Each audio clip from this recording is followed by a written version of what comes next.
வணக்கம் தோழர்களே, நான் சுந்தரவள்ளி. அண்ணன் விஜய் அவர்கள் இன்றைக்கு பாண்டிச்சேரியில பரப்புரை பிரச்சாரத்துக்கு போயிருக்காரு. வழக்கம் மேல 4-5 பேர் கால்கை ஒடிஞ்சு ஒரு அம்மா உயிருக்கு ஆபத்தா ஆஸ்பத்திரியில சேர்த்திருக்கிறாங்க. உழைச்சாங்களா செத்தாங்களான்னு தெரியல. இன்னொரு பக்கம் பாத்தீங்கன்னா அண்ணனை பின்தொடர்ந்து பெரிய அளவுல வண்டியில வந்துகிட்டே இருந்து போலீஸ் தடியடி நடத்தி கலைச்சிருக்கு. இடையில ஒருத்தர் பால் பாக்கெட்டை தூக்கிட்டு வந்து அண்ணனுக்கு பாலாபிஷேகம் செய்ய முயற்சி பண்ணியிருக்காரு.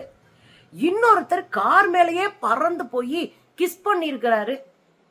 இன்னொருத்தர் தர்பூசணி பழத்தை அண்ணனுக்கு கிஃப்ட் கொடுக்கறோம்னு தூக்கி எரிஞ்சிருக்கிறாரு. என்னென்னமோ அட்ராசிட்டி நடந்து போச்சு. என்ன நடந்தது தோழர்கள்? விஜய் வந்தாலே அன்னைக்கு கண்டென்ட்டே அண்ணன் விஜய் தான். எதையாவது குறுக்கு மறுக்கா செஞ்சு சிக்கி சீரழி வர அண்ணன்.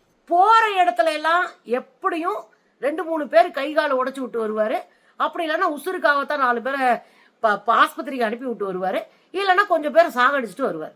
இது அண்ணனுக்கு வழக்கம். தமிழ்நாட்டை பொறுத்தவரையும் 50க்கும் மேற்பட்டவரை பரப்புரை பிரச்சாரத்துல போட்டு தள்ளவர் தான் நம்ம அண்ணன். பாண்டிச்சேரியில விடுவாரா? அதையே கன்டினியூ பண்ணிருக்காரு பாண்டிச்சேரியிலையும். எனக்கு தெரிஞ்சுங்க, ஒரு தலைமைக்கான தெளிவோடு அண்ணன் எப்போதுமே பிரச்சாரத்துக்கு போறதில்ல. ஒரு ஹீரோவாவே தன்னை கருதி கொண்டு அங்க போய் நிப்பாரு. பஞ்ச் டைலாக் பேசுறது, பாட்டு பாடுறது, அப்படி கெத்து காட்டுறது, இதெல்லாம் தாண்டி ஹார்ட் விடுறது, கொரியன்ஸ் மாதிரி கையிலே இப்படி ஹார்ட் காட்டுறது, அப்புறம் பிளைன் கிஸ் கொடுக்கறது, லைட்டை போட்டு ஆஃப் பண்றது, அப்புறம் அப்படி குனிஞ்சு பாக்குறது, என்னென்னமோ செய்வார். மக்கள் உடனே விசில் அடிச்சே அப்படின்னு வாங்க. ரசிகர்கள் ஒரு சினிமாவில் நடிக்கிற ஹீரோவை எப்படி பார்ப்பாங்களோ அப்படிதான் விஜய் பாக்குறாங்க. வந்து ஒரு தடவை பார்த்துட்டு போயிருவோம்பா, எத்தனை சினிமாவில் பார்த்திருக்கோம் அப்படின்னு வந்து பாக்குற கூட்டம் தான் இவங்க எல்லாம். அரசியல் படுத்தப்பட்ட கூட்டமாக இருந்தால் இதெல்லாம் நடக்கவே நடக்காது. பாண்டிச்சேரியில என்ன நடந்தது தெரியுங்களா?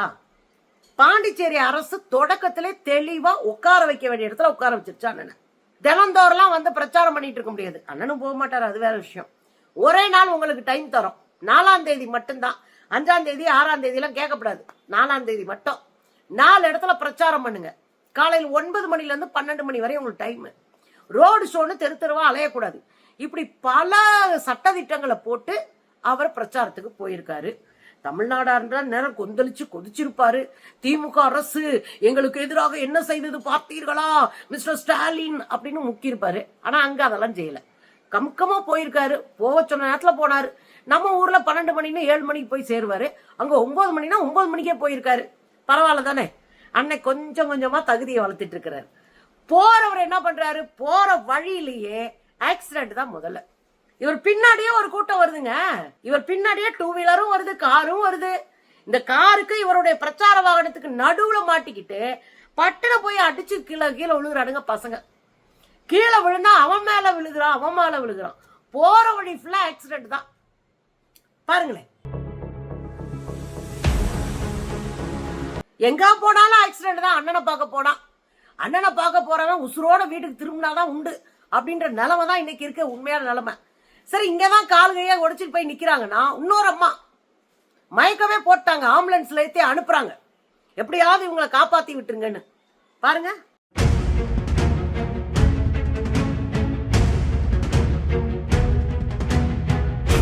இதுக்கெல்லாம் இடையில பாண்டிச்சேரி காவல்துறை தெளிவா இருக்குங்க.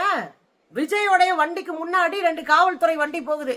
அவங்க நீளமான குச்சி, பெரம்பு குச்சி மாதிரி வச்சுக்கிட்டு டப்புன்னு அடிச்சு விஜய் பக்கத்துல யாரையும் நெருங்க விடாம கையில டப்புன்னு அடிச்சுக்கிட்டே போறாங்க. உண்மையிலேங்க தமிழ்நாடு ஜனநாயகமான மாநிலம். ஏன்னா யாரையும் நாம் சட்டத்திற்கு புறம்பாக நடத்துவது இல்லை. யாரையும் சுயமரியாதை குறைவாகவும் நம்ம நடத்துறது இல்லை.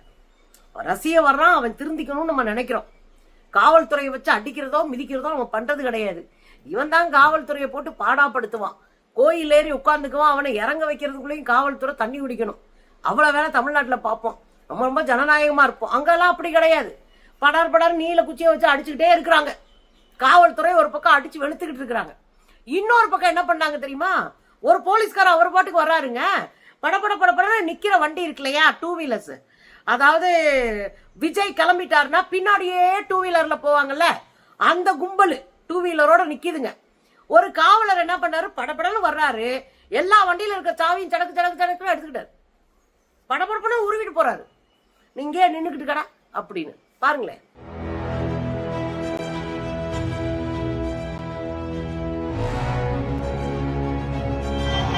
இதுங்களை எப்படி டீல் பண்ணணும்னு தெரிஞ்சிருக்குல்ல. தமிழ்நாட்டுல நடக்கிற அத்தனை அட்ராசிட்டியை பார்த்த பிறகு புதுச்சேரியில அப்படி நடக்காம பாக்குறதுக்கான என்னென்ன வேலை இருக்கோ அதெல்லாம் தெளிவா இருக்காங்க. போன முறையே புஷி ஆனந்த மண்டையில தட்டி மைக்க பிடிங்க ஓரமா உட்காருன்னு ஒரு அம்மா சொல்லிட்டு போயிட்டாங்க. அது பயங்கர வைரல் ஆச்சு, நீங்க எல்லாம் பாத்திருப்பீங்க. அந்த அடி அடிக்கலன்னா இவங்க ரொம்ப ஆடி இருப்பாங்க அந்த மாநாட்டிலேயே. இன்னைக்கு பரப்புரை பிரச்சாரம்னு எதுவும் பண்ணிடக்கூடாதுன்னு பட்டு பட்டு பட்டு பட்டுன்னு சாவியை பிடிக்கிட்டாங்க. பிடிக்கிட்டு போடான்னு பத்தி விட்டாங்க. இதெல்லாம் தாண்டி இன்னொரு குரூப் வண்டி எடுத்துக்கிட்டு கரெக்டா அந்த பிரச்சார வண்டிக்கு பின்னாடியே போக ட்ரை பண்றாங்க. காவல்துறை பார்த்துச்சு. சொன்னா இவன் கேட்க மாட்டானுங்க, திருந்த மாட்டானுங்க. என்ன பண்ணலாம், பட்டுன்னு தடி எடுத்து அடிக்க ஆரம்பிச்சிட்டாங்க.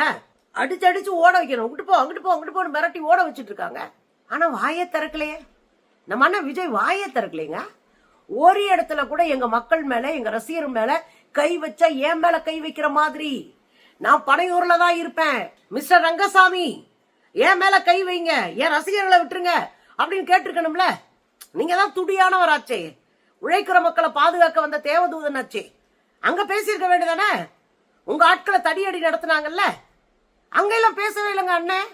இங்க இருந்தா 4 தடவை சொல்லிப்பாரு சிஎம் சார், சிஎம் அங்கிள் அப்படின்னு இருப்பாரு.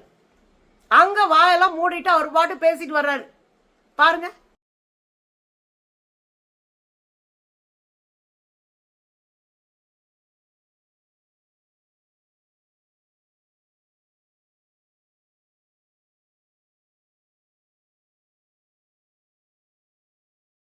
இதுல என்ன கொடுமைன்னா, பிரச்சார வாகனத்துல அண்ணன் நின்னுகிட்டே போவாரு, பக்கத்துல அடிபட்டு விழுகுறாங்க. விழுகிறவங்களை எப்பயுமே கண்டுக்க மாட்டாரு. இது அவர் ஹிஸ்டரியாவே வச்சிட்டு இருக்காரு. தமிழ்நாட்டிலையும் அவருடைய பிரச்சார வாகனத்துக்கு பக்கத்துல அடிபட்டு விழுகிறாங்க, அப்பையும் கண்டுக்கல. கரூருக்கு முன்னாடி அவருடைய வாகனத்துக்குள்ளேயே 2 பசங்க வண்டியை விட்டாங்க. அவங்க என்ன ஆனாங்கன்னு இன்னைக்கு வரையும் தகவல் தெரியல. அதையும் அவர் கண்டுக்கவே இல்லை. அப்ப எப்ப ஒரு வாகனத்துக்கு பின்னாடி வந்துட்டு அந்த பசங்க விழுகிறாங்களோ அடிபடுறாங்களோ அல்லது ஏதாவது பெரிய இன்சூர் ஆகுறாங்களோ கண்டுக்க மாட்டாரு.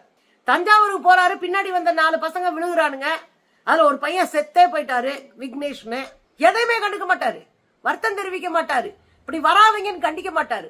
வண்டியை நிறுத்திட்டு கொன்னே போட்டு போகடா ஓரமா போகடா அப்படின்னு மிரட்டி சொல்ல மாட்டாரு. அவர் அதுல சந்தோஷம் அடைவாரு. தற்கூரிகளா நம்ம பின்னாடி திரியிறானுங்களே, இந்த கூட்டம் தான் நமக்கு தேவையான கூட்டம், இந்த கூட்டத்தை வச்சுதான் நம்ம கல்லா கட்டணும் அப்படின்னு தெளிவா இருப்பாரு அண்ணன். இதுக்கு இடையில தாங்க வண்டி போயிட்டே இருக்கு. திடீர்னு பாத்தீங்கன்னா 2-3 பசங்க, சின்ன பசங்க, மிஞ்சி போனா 16, 17, 18 வயசுக்குள்ள இருப்பான், டக்குனு வண்டிக்கு மேல பாயிறாங்க. விஜய் அவர்களுடைய வண்டிக்கு மேலே பாயிறான். பாஞ்சு நீச்சல் அடிக்கிறான். அந்த முன்னாடி தவறி விழுந்தா செத்துருவான். அதை பத்திலாம் அவன் கவலையே படல. வண்டி மேல நீச்சல் அடிச்சு முத்தம் கொடுக்கறான் விஜய்க்கு. ரொம்ப வேதனையா இருந்துச்சு பார்க்கும்போது. நம்ம பிள்ளைங்களை எல்லாம் எப்படி நம்ம வளர்த்திருக்கோம் அப்படின்னு பாருங்க. நம்ம கஷ்டப்பட்டு படிக்க வச்சு அடுத்த நிலைமைக்கு போவான், பெருசா வருவான் அப்படின்னு நம்ம கற்பனை பண்ணிக்கிட்டு அந்த பிள்ளைங்களை படிக்க வச்சுட்டு இருக்கோம். ஆனா அதுங்க என்ன பண்ணிக்கிட்டு இருக்குங்க, சினிமா நடிகர் முன்னாடி போய் நின்னுக்கிட்டு அவர் வண்டியில விழுந்து நீச்சல் அடிச்சுக்கிட்டு அவருக்கு பிளைன் கிஸ் கொடுத்துக்கிட்டு அதை பெருமையா நம்பிக்கிட்டு இறங்கி ஓடுது பாருங்க.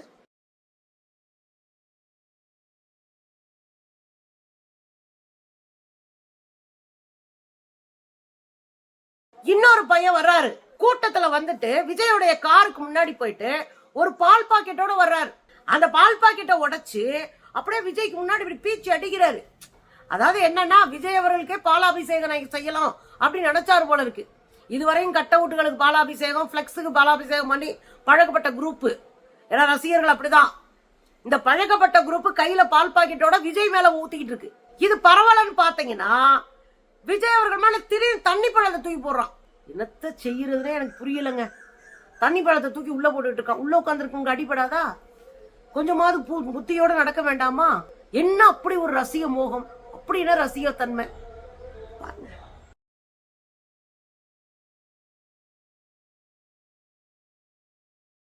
இதெல்லாம் பரவாயில்லன்னு பார்த்தா, இங்கிட்டு விஜய் அவர்கள் ரோட் ஷோ வந்துட்டு இருக்காரு, பின்னாடி 100கணக்கான வாகனங்கள் வருது, அப்படியே கேடு வர்றாங்க.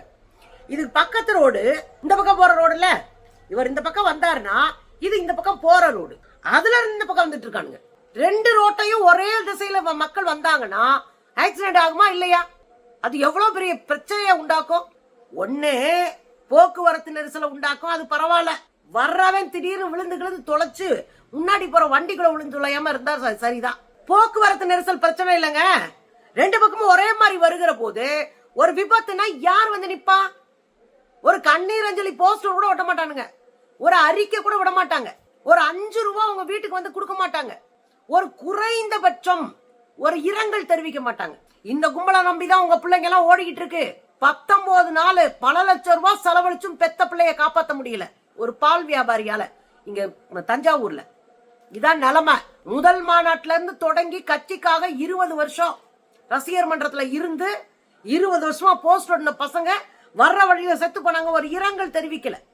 அரசு கூட, தமிழ்நாடு அரசு கூட அந்த பிள்ளைங்களுக்கு நிதி உதவி கொடுத்தாங்க. அமைச்சர்கள் போய் அந்த பார்த்து கொஞ்சம் நிதி உதவி பண்ணாங்க. ஆனா இவர் ஒரு இரங்கல் செய்தி கூட வெளியிடல. இதுதான் தமிழக வெற்றி கழகத்தினுடைய நிலைமை. நம்ம வீட்டு குழந்தைங்கள சுத்தமா ஒரு ரசிக மனப்பான்மையோடு ஒரு சினிமா நடிகர் பின்னாடி அலைய விட போறீங்களான்றத மைண்ட்ல செட் பண்ணிக்கங்க. விஜயோட போற குழந்தைங்க அரசியல் கத்துக்க போறது இல்ல, அவங்கள வச்சு விஜய் கல்லா கட்டுவாரு, அவதான் நடக்கும்.